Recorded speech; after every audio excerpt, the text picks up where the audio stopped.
में आए हैं और जनाब चौधरी मोहम्मद सलीम गुजर साहब माशाल्लाह उम्रा करके आए हैं। जब माशाल्लाह भाई दोनों भाई आए उनको हम मुबारकबाद देने आए हैं। जनाब मुनीर तारड़ साहब साबका कौंसलर जनाब हमारे साथ हैं और सारे दोस्त हमारे साथ हैं, तो जनाब इनको मुबारकबाद देते हैं। खुशकिस्मत है जनाब ये उम्रा करके आए हैं।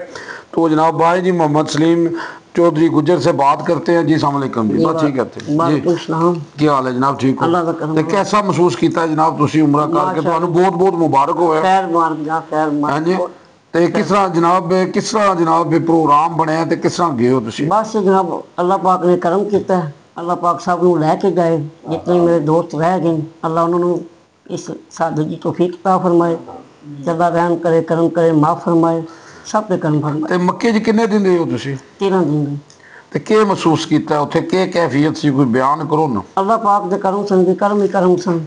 अल्लाह पाक लैके गए सब नूं, जितने साढ़े दे करम होए इतने अल्लाह पाक सब पे करम फरमाए। ते मदीने च कितने दिन रहे हो? मदीने 10 दिन। 10 दिन मदीने च रहे हो। सही।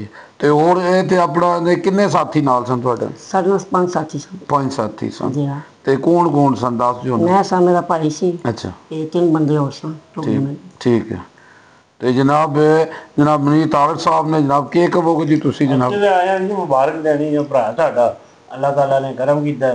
बाल साहब ने मुबारक है बहुत बहुत।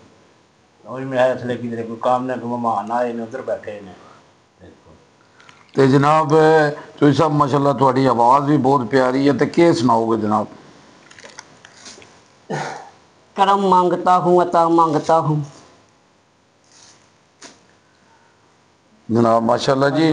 तो जनाब इन्होंने जनाब बहुत ज़बरदस्त जनाब देखो जी ये खुशकिस्मत लोग होंगे जो उम्रा करके आते हैं। तो साड़ी दुआ है कि अल्लाह सानू सब नू बार बार अपने घर की ज़ियारत कराए जी। तो जनाब बहुत बहुत मुबारक असीं इन्हां नू देने हैं। जनाब खुशकिस्मत लोग ने जोड़े उत्थे जाते हैं।